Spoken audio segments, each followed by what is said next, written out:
మీరు ఈ రోజు పుట్టినందుకు అదృష్టవంతులు. ఎందుకంటే 100 ఏళ్ల క్రితం పుట్టి ఉంటే మీకు జ్వరం వచ్చినా రక్తం తీసేసేవారు. మీరు అల్లరి చేస్తే మీ మెదడులో సుదులు గుచ్చేవారు. మీరు డిప్రెషన్ లో ఉన్నారని తెలిస్తే మీ తలలో రంధ్రాలు పెట్టేవారు. కొంతమందికి పాదరసం లాంటి విష పదార్థాలను మందులుగా ఇచ్చేవారు. ఆశ్చర్యకరమైన విషయం ఏంటంటే ఈ పద్ధతుల్లో కొన్ని కనిపెట్టిన వారికి ప్రపంచంలోనే అత్యున్నత గౌరవమైన నోబెల్ బహుమతులు కూడా లభించాయి. ఇంకా ఎవరైనా వీటిని ప్రశ్నిస్తే వారిని పిచ్చివాళ్లుగా ముద్ర వేసి సమాజం నుండి వెలివేసేవారు. ఇది కల్పితం కాదు. ఒకప్పుడు ప్రపంచంలో అత్యంత గొప్ప డాక్టర్లు, అత్యంత చదువుకున్న వైద్యులు ఇదే చేసేవారు. రోగి అడిగితే చెప్పేవారు, ఇది సైన్స్, ఇది మీకు బాగు చేస్తుంది అని. వందల సంవత్సరాలు కోట్ల మంది మనుషులు ఈ ట్రీట్మెంట్ ని తీసుకున్నారు. చాలా మంది నమ్మారు, చనిపోయారు కూడా. అక్కడ బ్లడ్ ఉంది, టీయర్స్ ఉన్నాయి, చనిపోయిన మనుషుల కథలు ఉన్నాయి. అన్నిటికంటే భయంకరంగా మంచి ఇంటెన్షన్స్ తో చేసిన చెడు చర్యలు ఉన్నాయి. రండి ఈ జర్నీని మొదలు పెడదాం. సుమారు 400 బీసీలో గ్రీసులో హిప్పోక్రటస్ అనే ఒక వైద్యుడు ఒక థియరీ చెప్పాడు. మానవ శరీరంలో 4 రకాల ద్రవాలు ఉంటాయని, అవి blood, phlegm, yellow bile, black bile. ఇవి బ్యాలెన్స్ లో ఉంటే మనిషి ఆరోగ్యంగా ఉంటాడు. ఏదైనా ఇంబ్యాలెన్స్ వస్తే అనారోగ్యం వస్తుందని చెప్పాడు. దీన్ని హ్యూమోరల్ థియరీ అంటారు. ఇది వినడానికి రీజనబుల్ గా ఉంది కదా. బ్యాలెన్స్, హార్మోనీ, శరీరంలో ఈక్విలిబ్రియం. ఇప్పటికీ మన ఆయుర్వేదంలో కూడా ఇలాంటి కాన్సెప్ట్స్ ఉన్నాయి. హిప్పోక్రటస్ జీనియస్ అనిపిస్తుంది కదా. తర్వాత గ్యాలన్ ఈ హ్యూమరల్ థియరీని మరింత అభివృద్ధి చేశాడు. ఈ థియరీని బేస్ చేసుకుని రోగికి జ్వరం వస్తే బ్లడ్ ఎక్కువైంది అని డయాగ్నోస్ చేశారు. సొల్యూషన్, బ్లడ్ తగ్గించాలి. అంటే శరీరం నుండి రక్తం బయటకు తీయాలి. దీన్ని బ్లడ్ లెట్టింగ్ అంటారు. కత్తితో రక్తనాళం కోసి రక్తం పోనిచ్చేవారు, లేదా జలగలను శరీరానికి అంటించేవారు. అవి రక్తం పీల్చేవి. ఇది ఒక రోజు ఒక దేశం ప్రాక్టీస్ చేయలేదు. 2000 సంవత్సరాలు గ్రీస్ నుండి రోమ్ కు, రోమ్ నుండి యూరోప్ కు, యూరోప్ నుండి అమెరికా వరకు ఈ ట్రీట్మెంట్ ప్రపంచమంతా వ్యాపించింది. జార్జ్ వాషింగ్టన్ అమెరికా మొదటి ప్రెసిడెంట్ 1799లో థ్రోట్ ఇన్ఫెక్షన్ తో అనారోగ్యపడ్డాడు. డాక్టర్లు 2 రోజులు అతని శరీరం నుండి దాదాపు 2.5 లీటర్ల రక్తం తీశారు. ఇక ఆ మనిషి బతకలేదు. చాలా మంది హిస్టోరియన్స్ అంటారు వాషింగ్టన్ డిసీజ్ కాదు, ట్రీట్మెంట్ చంపింది అని. కానీ శాస్త్రవేత్తలు ఇక్కడ షాక్ అయ్యారు. ఎందుకంటే అసలు వైద్యం అంటే ప్రాణం తీయటం కాదు, ప్రాణం నిలబెట్టడం అని. కానీ ఆ నమ్మకాన్ని ఎదిరించడం ఆ కాలంలో ఒక సాహసం అని చెప్పాలి. అయినా కూడా 19వ శతాబ్దంలో ఇగ్నాజ్ సెమిల్విస్ అని ఒక డాక్టర్ ఒక విచిత్రమైన విషయాన్ని గమనించాడు. ప్రసూతి వార్డుల్లో డాక్టర్లు శవాలకు పోస్ట్ మార్టం చేసిన చేతులతోనే గర్భిణీ స్త్రీలకు డెలివరీ చేస్తున్నారు.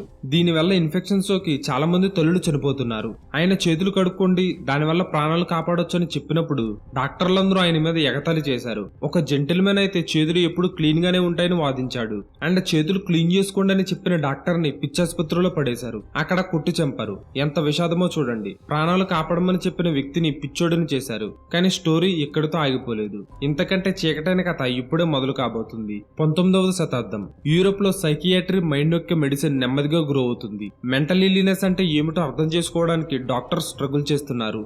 డిప్రెషన్, యాంగ్జైటీ, సైకోసిస్ ఇవి బ్రెయిన్ లో జరిగే డిసీజెస్ అని తెలుసు. కానీ ఎందుకు జరుగుతున్నాయో తెలియదు, ఎలా ట్రీట్ చేయాలో తెలియదు. అప్పుడు ఒక ఐడియా వచ్చింది. కొంతమంది డాక్టర్స్ అన్నారు బ్రెయిన్ లో ఏదో రాంగ్ కనెక్షన్ ఉంది, ఆ కనెక్షన్ తగ్గొడితే పేషెంట్ కామ్ అవుతాడు, సఫరింగ్ తగ్గుతుంది అని. కానీ ఇది థియరీ మాత్రమే, ప్రూఫ్స్ లేవు, క్లినికల్ ట్రయల్స్ లేవు. కానీ డెస్పరేట్ డాక్టర్స్, డెస్పరేట్ ఫ్యామిలీస్ ఈ ఐడియాని ఎంకరేజ్ చేశారు.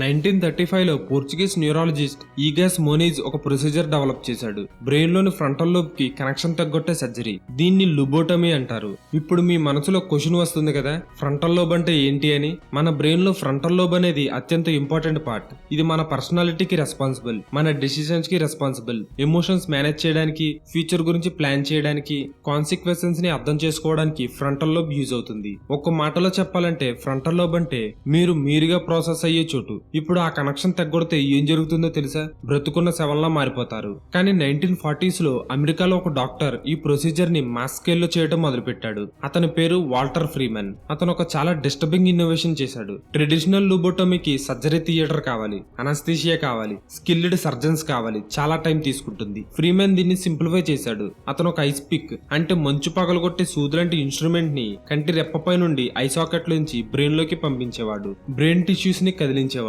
ఇది 10 నిమిషాల ప్రొసీజర్. థియేటర్ అక్కర్లేదు, సర్జన్స్ అక్కర్లేదు. ఒక్క రోజులో 10 మంది 15 మంది పేషెంట్స్ కి ఈ ప్రొసీజర్ చేసేవాడు.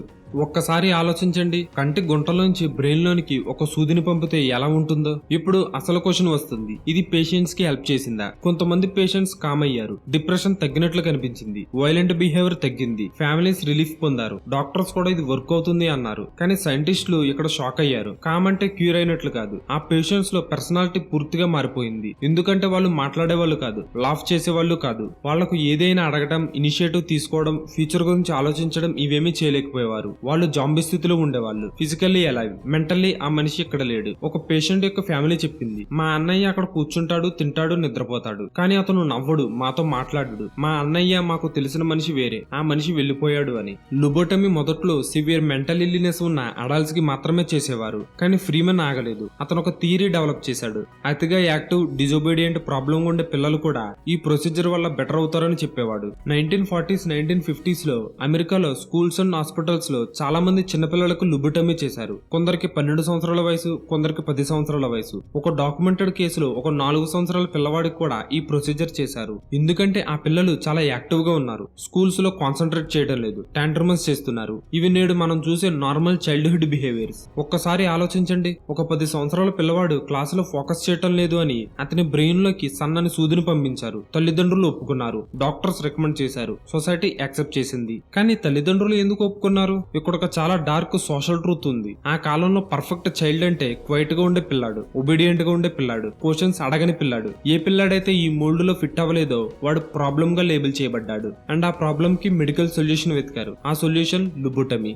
ఈ ప్రొసీజర్ వల్ల పిల్లలు కామ్ అయ్యారు. ఇక టాంట్రమన్స్ లేవు, నవ్వులు లేవు, క్యూరియాసిటీ లేదు, ఇక వాళ్లే లేరు. కానీ స్టోరీ ఎక్కడితో ఆగలేదు. 1950s చివరిలో సైన్స్ మారడం మొదలైంది. క్లోరోప్రోమజైన్ అనే ఫస్ట్ యాంటీసైకోటిక్ డ్రగ్ డెవలప్ అయింది. బ్రెయిన్ కెమిస్ట్రీ మీద రీసెర్చ్ పెరిగింది. సైంటిస్టులు అర్థం చేసుకున్నారు, మెంటల్ ఇల్లీనెస్ అంటే రాంగ్ కనెక్షన్స్ కాదు, ఇది chemical imbalance, neurological patterns, traumatic experiences అన్ని కలిసి క్రియేట్ చేసే కండిషన్. దీన్ని ఫిక్స్ చేయడానికి బ్రెయిన్ డెస్ట్రాయ్ చేయాల్సిన అవసరం లేదు. అప్పుడు వెనక్కి తిరిగి చూశారు. వేలాది మంది పేషెంట్స్, వందల మంది పిల్లలు, వాళ్ళందరికీ క్యూర్ అని చెప్పి వాళ్ళ జీవితాన్ని నాశనం చేశారు. ఇగ్నాజ్ మునీజ్ కి 1949 లో నోబెల్ ప్రైజ్ వచ్చింది లుబోటమీ డెవలప్ చేసినందుకు. ఇప్పటికీ ఆ ప్రైజ్ రివోక్ చేయలేదు. ఇది చరిత్రలో అత్యంత కాంట్రవర్షియల్ నోబెల్ డెసిషన్స్ లో ఒకటి. ఫ్రీమన్ చివరి రోజుల్లో డిఫెండ్ చేసుకున్నాడు, నేను పీపుల్ కి హెల్ప్ చేశాను అని. అప్పటి నాలెడ్జ్ తో అది బెస్ట్ ఆప్షన్ అనిపించింది అన్నాడు. ఇది ట్రూత్ కావచ్చు, కానీ ఆ బెస్ట్ ఆప్షన్ వల్ల డ్యామేజ్ అయిన లివ్స్ వాటిని రిస్టోర్ చేయగలమా? ఈ తప్పులు బ్లడ్ లెట్టింగ్, లుబోటమీ మరియు చరిత్రలో ఎన్నో రాంగ్ ట్రీట్మెంట్స్ ఒక ఇంపార్టెంట్ ప్యాటర్న్ చూపిస్తున్నాయి. ప్రతి తప్పు ట్రీట్మెంట్ కి ఒక లాజికల్ థియరీ ఉంది. ప్రతి డాక్టర్ హానెస్ట్ గా నమ్మాడు. ప్రతిసారి సొసైటీ ఆ తప్పు ట్రీట్మెంట్ ని యాక్సెప్ట్ చేసింది. అండ్ ప్రతిసారి డికేట్స్ తర్వాత తెలిసింది అది తప్పు అని.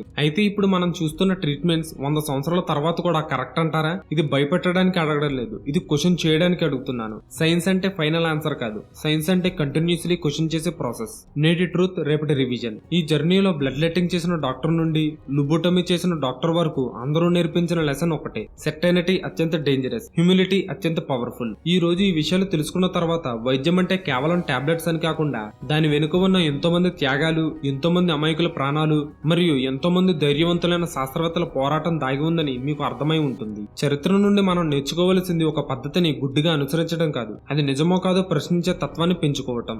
మీకు ఈ వీడియో నచ్చితే లైక్ చేయండి, షేర్ చేయండి. ఈ వీడియోపై మీ అభిప్రాయాన్ని కామెంట్ చేయండి. ఇలాంటి మరిన్ని వీడియోస్ కోసం క్రేజీ మ్యాటర్స్ ఛానల్ ని ఇప్పుడే సబ్స్క్రైబ్ చేసుకుని పక్కనే ఉన్న బెల్ ఐకాన్ ని యాక్టివేట్ చేసుకోండి.